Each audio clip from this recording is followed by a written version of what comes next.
Tomorrow, we leave for the Kumite. Hi, welcome to Rudy's Movie Review, San Antonio's official movie critic, and today...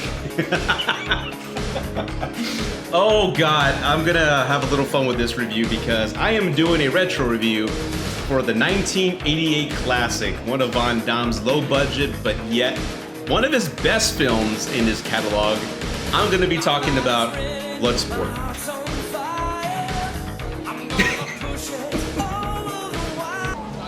Okay, USA. Okay, USA. Oh god, what can I say about this film? I've seen it since the 80s. I've seen it countless times. I love it. Yes, I know it's incredibly cheesy, very unrealistic. It's based off the real life events of Frank Dux, and really doing the research for this review, I've come to find out that a lot of it cannot be proven. No one was there witnessing these events. No one can collaborate that they saw him fight in the Kumite, nor can they validate his military experience. So everything about Frank Dux that was inspired by real events apparently cannot be proven. He's got a lot of credibility issues in Hollywood. A lot of people said that he lied his way to Hollywood to make this film. Having said that, and beside all that not being true, the movie's still great. Van Damme's amazing, and I want to go ahead and talk about it today. But I'm going to have a little fun with this, like I said. So what I'm going to do, I'm going to be playing it right here on my iMac. I'm going to be talking about certain scenes that I love, that stand out, that I quote time and time again. And give you some did you know facts that you may not have known. Like, can you tell me right now, what does Van Damme's character, Mr. Frank Dux, and Johnny Cage have in common? If you don't know, you'll find out soon. If you do, put some comments below and share the knowledge. And everybody, if you like this video, please hit the subscribe button and the like button. It would mean the world to me. It lets me know that you like what I'm doing. And if I get more likes, I'll make more videos that way. And put some comments below, give me some feedback. Anything you provide, I would appreciate. So without further ado, let's go ahead and talk about Bloodsport.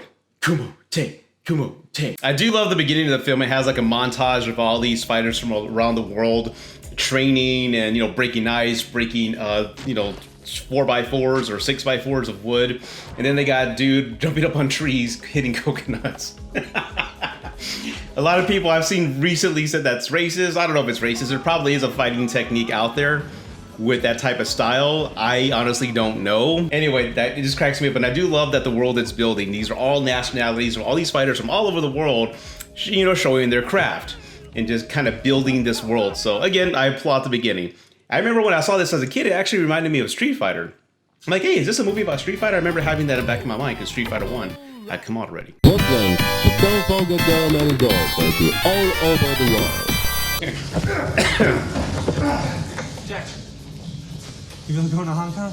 I love anything with full contact. Need a few more scars on my face. I heard you can get killed at that Kumite. Only if you fuck up. Yeah, only you fuck up. And we're introduced to one of the pivotal characters of the film, Jackson, played by Donald Gibb. I love the dude. He played Ogre in Revenge of the Nerds.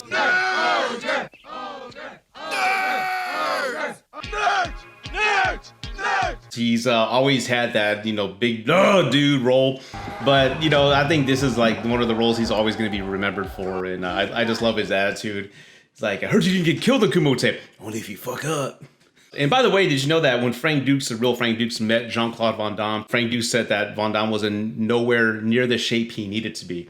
And according to Van Damme, he put him through a 3-month training regimen, and Van Damme was quoted as saying that was the hardest training that he had ever been in his entire life to this day. So just FYI. And then we get Van Damme visiting his Sadoshi, who is Tanaka, played by Roy Chao, who I was teased as a kid, looks like my dad. Sorry, Dad. And yes, he's dying, but he's going to, you know, say his farewells and pay his respects before he goes to the tournament. And did you know that this flashback at the beginning of Bloodsport runs 10 minutes and 58 seconds, which is the longest flashback ever on film? No lie. Look it up. I don't mean to be mean, but the Frank Dux as a child, like, I always thought of him, like, are they trying to play him slow? Like, is he slow? I don't know, but just the way he's portrayed, even the whole, you didn't flinch, you got fighting spirits.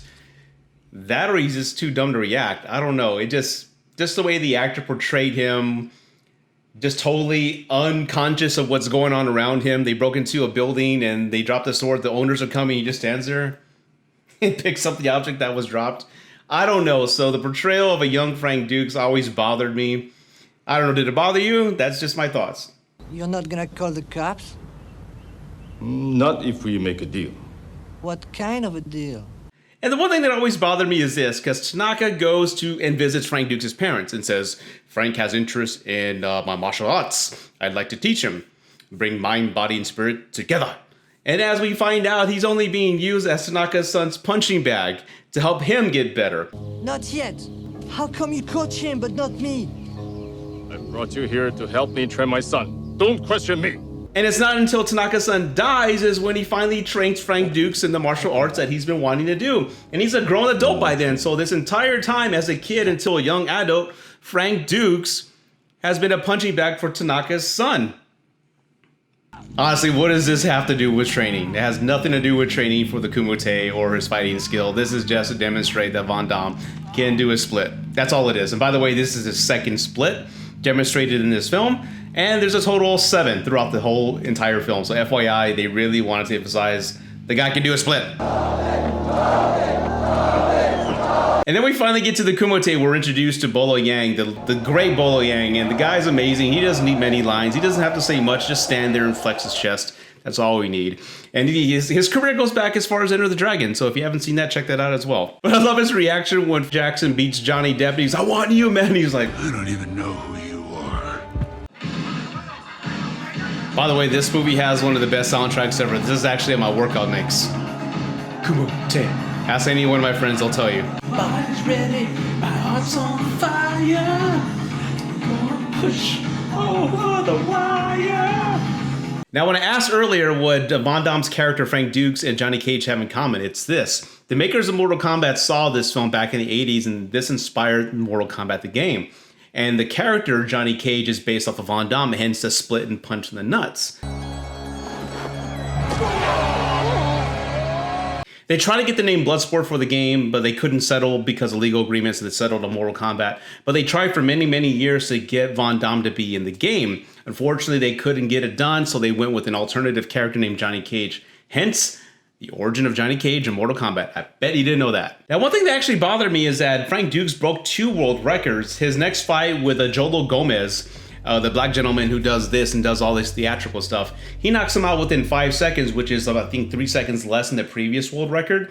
So the fact that they didn't count that always bothered me because that was a faster knockout. Here, let's count it. 1, 2, 3, 4, 5. 5-second fight. And one thing I discovered while doing my research for Bloodsport is a lot of the fighters in the movie are actually real champion fighters. And they were asked to tone down their skills to make Van Damme look that much better. And if you really watch the film, a lot of that's pretty obvious. A lot of the fighters are just standing there really not defending themselves while fighting him. And he's just going all out kicking at it as he pleases without any guards up. So yeah, it makes sense while watching it again with that knowledge. In the end, my friends, does Bloodsport hold up? I'm going to say yes for me because I grew up with this. It's a childhood film that I saw countless times and it's a guilty pleasure. If somebody new, not knowing anything about this, saw this today, will they think it's a great film? Probably not. But to me, it's a classic. It's one of those films that I don't care how many times I've seen, I will stop what I'm doing and I will watch it. Soundtrack's great, the casting's great. This is one of the few Van Damme films before he went, double impact and make these big budget Hollywood films. These low budget films were his best. I love this, I love Lionheart, and I also love the other one, Death Warrant. Anyway, Bloodsport is a classic. I love it. If you haven't seen it, I highly recommend it. It's a can't miss if you're in the 80s martial arts B-movie class like I am. And as always, my friends, thank you for watching Rudy's Movie Review, San Antonio's official movie critic. Please take care, God bless, and live long and prosper.